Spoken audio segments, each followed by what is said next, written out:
We're approaching the first Sunday in February, and at my church, the first Sunday is Communion Sunday, and I love communion. And one of my favorite hymns is The Blood that Jesus shed for me way back on Calvary. The blood that gives me strength from day to day. It will never lose its power. And my favorite part is that it reaches to the highest mountain and it flows to the lowest valley. And I love that because at communion, it just feels like we're so close to Jesus and we're talking to him and we're celebrating his death, his burial, and his resurrection. And it lets me know that I have access to the power of Jesus, and it is unlimited, it is unmatched, and there is nothing that can come against me in this world that Jesus cannot handle, that he cannot carry me through, that he cannot deliver me from, that he cannot give me the victory over it, and that there is just no limit to what God can do. There's no secret what God can do. And this is what I love about Jesus. And in this time, we're living in such perilous times right now. And if you watch the news or if you even listen to what people are telling you, you'll become depressed and you'll become upset. But you don't have to feel like that, because all you have to do is go into the Word of God and look and understand and know the power of the Lord, and understand that you have this same power in you, in your life, every single day, and that it gives you the authority to live your best life right now in this world today.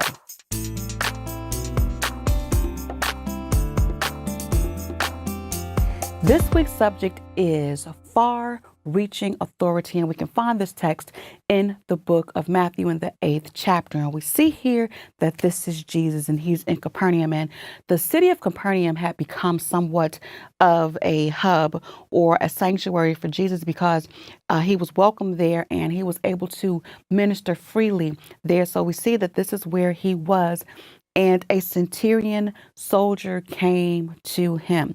Now, a centurion soldier is a Roman soldier. It is a high-ranking Roman soldier who has companies of soldiers that report to him.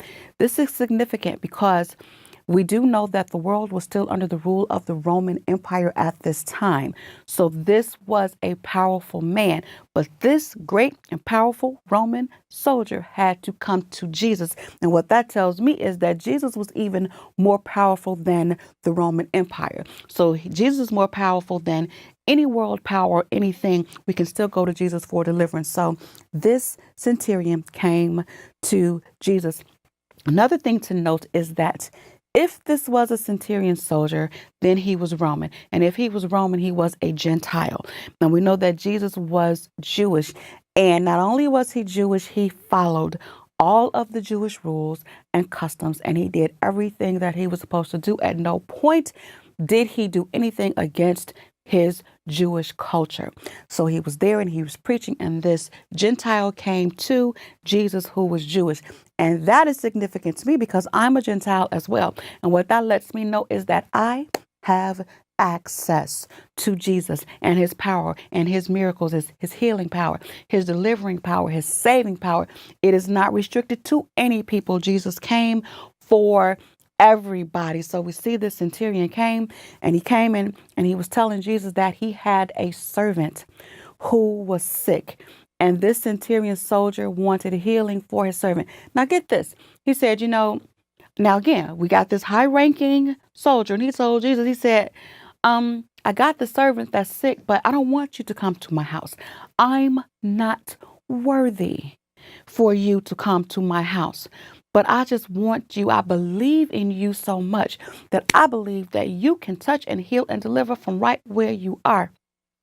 What kind of faith is that? And Jesus recognized his faith, and his faith moved Jesus. He said, I haven't found this kind of faith amongst my own people. And this is something that is really powerful, because we look at these lessons, right? And we look at what the Jewish people did and what they said. And it's easy to see what's right and what's wrong when we're reading the text about somebody else. But let's take this home. Let's bring this home. Let's talk about our churches and my congregation or my denomination and the faith. Sometimes we believe in religion more than we believe in Jesus. We do things and we have customs and we have rituals just like the Jewish people did.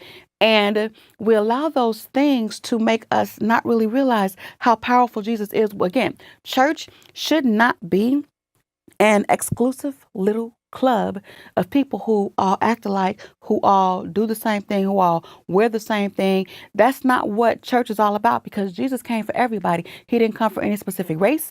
He didn't come for any specific gender or any specific denomination. He came for everybody.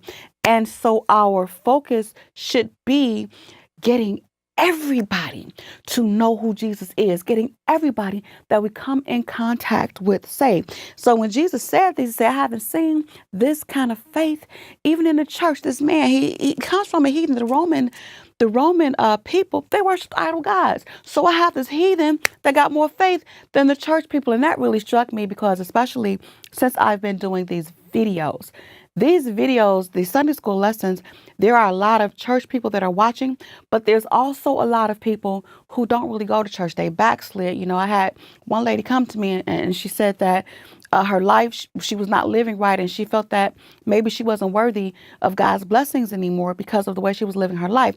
And it opened up an opportunity for me to witness to her and tell her Jesus loves you, and all you have to do is give your life to him. And so in the past, several months since I've been doing this, I've encountered people who are not church people, but they have greater faith than the people I went to church with my entire life.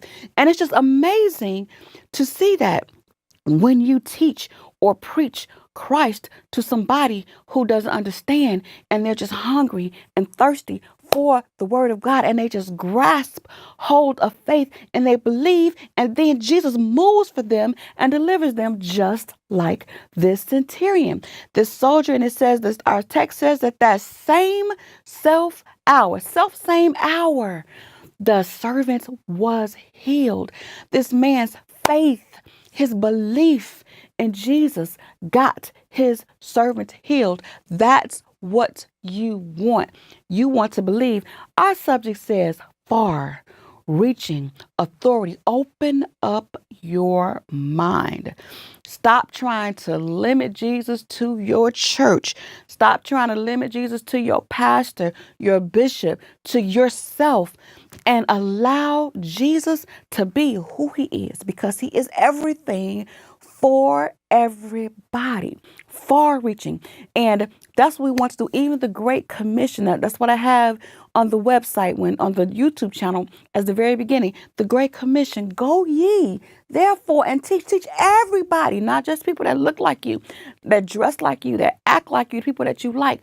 Go and teach everybody, because Jesus came for everybody. And there's another scripture that says the whole don't need a physician. See, sometimes it's easy to just stand in church and preach where everybody's going to say amen and everybody's going to agree with you because they believe like you believe.